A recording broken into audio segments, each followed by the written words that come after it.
Hakan, Ne diyorsun sen? Zeynep'i diyorum. Pura ragazzo solo dove andrai? Melanjutkan season sebelumnya, kini Hakan dan Ozan sedang dalam perjalanan menuju kampung halaman setelah kematian orang tuanya, untuk melaksanakan permintaan terakhir mendiang Erkan. Mereka berdua dihadapkan sebuah pilihan yang rumit, di mana Ozan mendapat tuntutan 11 miliar karena telah mangkir dari jadwal konsernya. Semua itu bermula dari tindakan bodoh Zainab, karena telah membagikan foto mereka berdua kepada bosnya di kantor berita, di mana kemarin malam, Hakan dan Ozan terpaksa manggung dadakan, karena Ozan telah menabrak rombongan orkestra kampung yang melintas. Jika mereka melanjutkan perjalanan ke Urla, maka Ozan akan berhadapan dengan tuntutan hukum, yang dilayangkan kepada dirinya. Namun jika mereka kembali ke Istanbul, maka sama saja mereka tidak mengindahkan permintaan terakhir mendiang Erkan. Melihat Ozan yang seolah menyalahkan dirinya sendiri, sebagai seorang abang, Hakan segera merangkul Ozan dan berkata bahwa semua akan baik-baik saja dan ia berjanji akan selalu berada di sampingnya apapun yang terjadi. Namun tak terduga, di tengah-tengah momen penuh suka duka itu, ternyata mobil tua Erkan mogok dan membuat mereka berdua harus mendorongnya, sementara Zainab Jahanam yang akan mengemudi. Sesampainya di perbatasan kota Urla, mobil mereka sempat dihadang polisi untuk melakukan pemeriksaan. Mereka diminta menunjukkan STNK, hingga tak sengaja menemukan tap rekaman suara Erkan saat hendak mengambil dokumen tersebut. Rupanya Erkan sudah mengatur kondisi tersebut, di mana ia dengan sengaja meletakkan tap rekaman suara itu. Saat rekaman suara tersebut diputar, kini baru diketahui bahwa Erkan adalah seseorang yang kurang begitu mampu untuk mengekspresikan isi hatinya. Erkan mengucapkan permintaan maaf kepada Ozan dan Hakan tentang segala hal yang dulu mungkin pernah terjadi selepas kepergian mendiang ibu mereka.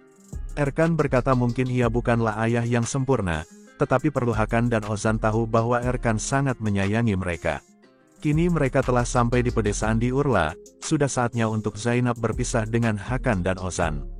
Tapi setelah mengetahui bahwa Zainab di Urla hanya seorang diri dan belum ada seseorang yang akan menjemputnya, Ozan menawarkan Zainab untuk ikut hadir di acara hajatan jika ia mau. Hingga hari mulai gelap, mereka makan di sebuah restoran di tepi pantai, mereka menikmati makan malam di sana. Selepas makan, Ozan menyadari situasi menjadi begitu senyap di saat sedari tadi Hakan yang tidak fokus karena terus menatap Zainab tanpa henti. Ia berkali-kali menjahili Hakan pada saat itu dan mengisyaratkan Hakan untuk memulai pembicaraan dengan Zainab. Namun mereka justru saling menendang kaki satu sama lain di bawah meja, hingga Zainab menyadarinya dan membuat Hakan semakin tidak fokus. Ozan yang memiliki insting mengenai perasaan mereka, berencana untuk kembali menuju ke penginapan karena malam sudah larut. Kini hanya ada Hakan dan Zainab di meja tersebut, mereka terlihat seperti bingung untuk membahas apa kala itu. Mereka pergi ke tepi pantai dekat pelabuhan kecil bagi para nelayan lokal di sana. Mereka menyeberangi jembatan kecil sambil bergandeng tangan, dan duduk menghadap tepi pantai di seberang dengan keindahan kelap-kelip lampu malam itu, sambil berbincang. Seketika Zainab yang tidak bisa membohongi perasaannya tanpa diduga mencium Hakan. Keesokan paginya mereka segera bergegas menuju lokasi alamat di Urla. Sesampainya mereka ke alamat rumah tersebut, mereka bertemu dengan seorang ibu-ibu bernama Delma yang membukakan pagar untuk mereka. Saat Hakan menanyakan tentang acara pernikahan yang akan berlangsung nanti malam, Delma seolah tak mengerti apa yang Hakan maksud. Ia beranjak masuk ke dalam kembali setelah berkata mereka mungkin salah alamat. Namun saat Hakan berkata bahwa Erkan yang mengirimnya ke sana, Delma berhenti dan berbalik arah, saat mengetahui Hakan dan Ozan adalah anak dari Erkan. Mereka menyampaikan kabar bahwa Erkan telah meninggal beberapa hari yang lalu, dan ia menitipkan sebuah surat kepadanya. Di sini terungkap sudah, ternyata tujuan Erkan mengirim Hakan dan Ozan ke Urla bukanlah untuk tampil di acara pernikahan anak kenalan Erkan. Delma adalah wanita yang ditemui Erkan belasan tahun lalu selepas kepergian istrinya. Sempat menjadi penyanyi backing vokal acara pernikahan di hotel, Erkan dan Delma pun mulai menjalin hubungan, namun tak lama setelah itu, Erkan pergi kembali ke Istanbul dan hubungannya dengan Delma berakhir tanpa ucapan perpisahan. Delma yang depresi saat itu memutuskan untuk tidak memberi tahu tentang kehamilannya. Hingga anak perempuannya bernama Aisyah tumbuh remaja, dan menderita penyakit kanker yang membuat ia memiliki harapan kecil untuk bertahan hidup, dan memerlukan biaya untuk melakukan operasi demi kesehatan Aisyah. Bizim bir üvey kardeşimiz mi var şimdi? Ayşe. Namun Ozan yang belum sempat mendengar penjelasan lebih lanjut, segera pergi dan marah kepada almarhum ayahnya, karena wanita yang sempat Erkan kencani dulu hanya meminta sejumlah materi saat mengetahui bahwa Ozan kini adalah penyanyi terkenal. Hakan sempat membicarakan tentang video rekaman yang boleh mereka buka setelah sampai di Urla dan bertemu dengan Delma. Tanpa menghiraukannya, Ozan bergegas untuk pergi kembali menuju Istanbul, untuk mengejar keterlambatan konsernya nanti malam.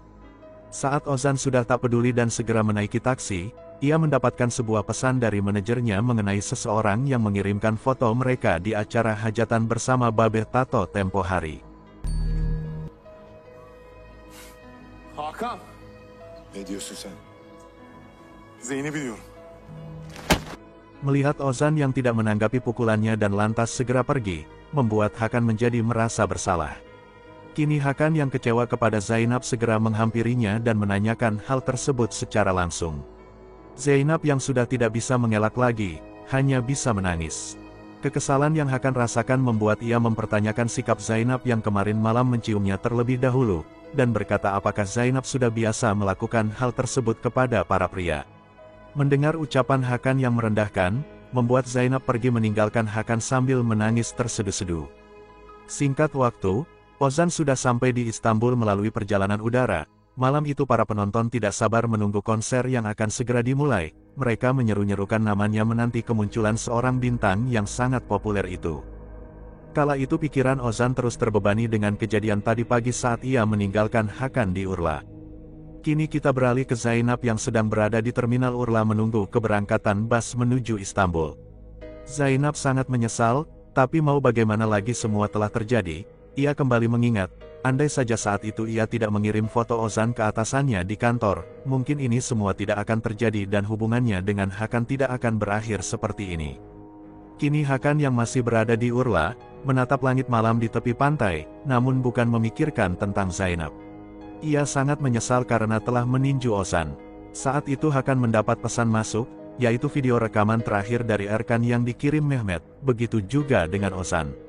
Seharusnya mereka menerima video tersebut setelah sampai dan menemui Delma di Urla, karena mereka tidak menghubungi kuasa hukum Erkan tepat waktu, maka kuasa hukum tersebut mengirimnya malam itu juga. Namun Ozan yang harus segera tampil, menolak untuk melihat video tersebut dan segera bergegas pergi menyiapkan diri untuk naik ke panggung. Saat menyaksikan video Erkan tersebut, Hakan baru mengetahui kebenaran yang sesungguhnya. Bahwa Erkan juga terpukul atas kepergian ibunya. Ia sempat bertemu dengan Delma ketika dulu mereka pernah tampil di Urla. Erkan sangat menyesal karena pergi meninggalkan Delma, padahal ia berjanji untuk menghubunginya setelah kembali ke Istanbul, tapi Erkan tidak melakukan itu. Belasan tahun Erkan dan Delma tidak bertemu, dan selama itu pula Delma mengurus Aisyah seorang diri. Erkan juga baru mengetahui bahwa ia memiliki anak perempuan sebulan sebelum kepergiannya. Oleh karena rasa penyesalan itu Erkan ingin sekali berbuat lebih terhadap Aisyah yang kini sedang menderita kanker. Selain biaya pengobatan yang mahal, ia juga membutuhkan donor bagian tubuh yang cocok dengannya. Erkan berharap Hakan dan Ozan bisa membantu adik perempuannya tersebut. Terlepas dari mereka ingin membantu atau tidak, setidaknya Erkan telah mengatakan yang sesungguhnya. Karena selain harta yang tidak begitu berarti, Erkan telah meninggalkan sesuatu yang sangat berharga dan membuatnya sangat bangga, yaitu Hakan dan Ozan. Erkan harap kalian bisa menjaga satu sama lain. Dan Erkan pun mengucapkan selamat tinggal di akhir rekaman video tersebut.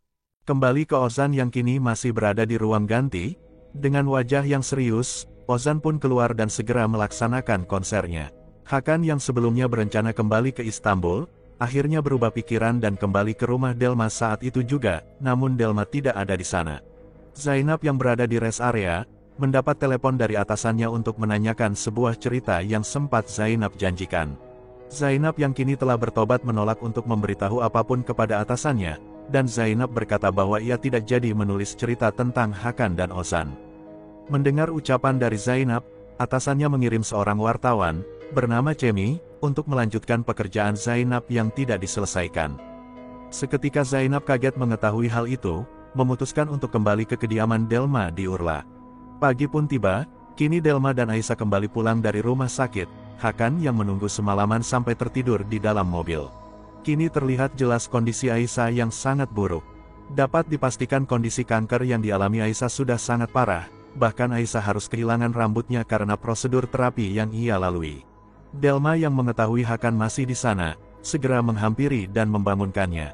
Dengan penuh penyesalan, Hakan pun berkata bahwa ia sudah mengetahui segalanya. Ia meminta maaf karena tidak mendengar penjelasan Delma kemarin dan ingin bertemu dengan Aisyah. Dari kejauhan, terlihat seorang wartawan yang sembunyi-sembunyi mengambil foto mereka. Sementara Hakan dan Delma berada di dalam rumah, sebuah taksi pun tiba di tepi jalan. Zainab yang terburu-buru segera turun dari sana. Zainab segera menghampiri Cemi dan mengambil kamera yang ada di tangannya dan menghapus semua data di sana. Zainab terus menekan Cemi apakah ia tega melakukan perbuatan seperti itu. Namun Cemi yang sudah mengetahui tentang kondisi Aisyah, menceritakan kepada Zainab, ia telah melakukan investigasi dan mengetahui Aisyah menderita kanker tulang dan membutuhkan donor, sudah sejak lama dan tidak memberitakan hal tersebut ke media. Cemi yang masih mempunyai hati nurani segera pergi setelah menyampaikan hal tersebut kepada Zainab. Sudah jelas bahwa Zainab adalah wartawan magang yang memang belum memiliki banyak pengalaman di dunia jurnalistik. Kini ia merasa sangat bodoh atas apa yang telah ia lakukan selama beberapa hari yang lalu karena telah mengikuti Hakan dan Ozan hingga ia sampai berada di titik ini. Siang pun tiba, kini Hakan mengantar Aisyah dan Delma ke rumah sakit untuk mengetahui hasil tes mengenai donor yang dibutuhkan Aisyah. Setelah melakukan tes kepada Hakan yang merupakan kerabat yang masih memiliki hubungan darah, dokter pun akan memprioritaskan sampel donor tersebut, jika saja Hakan memang cocok sebagai pendonor untuk Aisyah. Kini Hakan sedang terdiam di depan teras rumah Delma, tatapannya menghadap langit yang mungkin memikirkan Zainab. Begitu juga Zainab, dia duduk di tepi pantai meratapi semua yang telah ia perbuat. Hari pun berlalu, pagi itu Aisyah, Delma dan Hakan sudah berada di rumah sakit untuk mengetahui hasil tes donor yang sempat Hakan jalani sebelumnya. Saat salah satu suster menghampiri dokter tersebut, suatu keajaiban terjadi. İlk test sonuçları şimdi geldi. Ia baru saja mendapat informasi mengenai pendonor yang paling memiliki kecocokan yang sangat akurat. Mengetahui hal tersebut, membuat mereka merasa sangat bahagia karena Aisyah dapat melakukan prosedur operasi sesegera mungkin. Namun dari kejauhan muncullah Ozan yang datang ke lokasi tersebut untuk menemui mereka, rupanya pendonor tersebut adalah Ozan.